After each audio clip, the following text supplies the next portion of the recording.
Hello everyone! So hanap mo ba yung swak sa budget na ulam or merienda? So ito yung ginawa kong chicken tofu nuggets. So para sa ating ingredients, kailangan lang natin dito ng tofu or ng tokwa.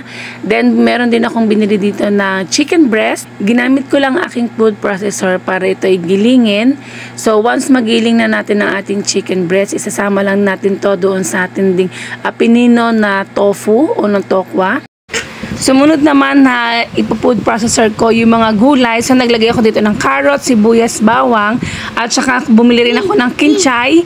So pwede rin naman na samahan ito ng leeks or ng kahit anong gulay na gusto nyo. So pagsamasamahin lang natin, then mag-add tayo ng iba't ibang seasonings na preferred natin. So dito nagdagdag ako ng paminta, ng asin, harina, itlog, chicken breadings, tapos naglagay din ako dito ng oyster sauce at liquid seasoning. So ipaghalu-haluin lang natin mabuti. So dito gumamit na ako ng plastic gloves para mas madali siyang mahalo.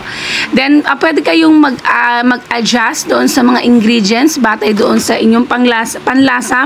So ang ginagawa ko dito, nagpiprito muna ako ng konti para malaman ko kung tama na ba sa akin ang lasa o hindi. So once okay na sa akin ang lasa, tulad na nakikita nyo ngayon sa inyong screen, so meron ako dito mga shapers. So gumawa tayo ng iba't ibang shape. So yan, mag-example muna ako dyan para mas attractive ito sa inyong mga anak. Pero sa bandang dulo ng video na to, i-share ko sa inyo yung pinaka-easiest way para natin i-imbak ang ating ginawang chicken tofu nuggets. So kumuha lang tayo ng ziplock.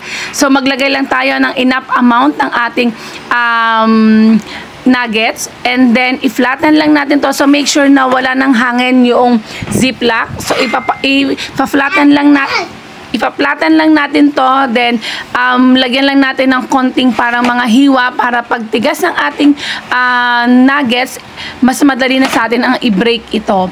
So yan yung example. So napakasarap niya, pasado sa aking mga pamangkin. So ito na yung pinaka frozen na nuggets. So mas madali na yung iprito, mas madali na siyang mahiwa-hiwa kasi meron na siyang parang guide.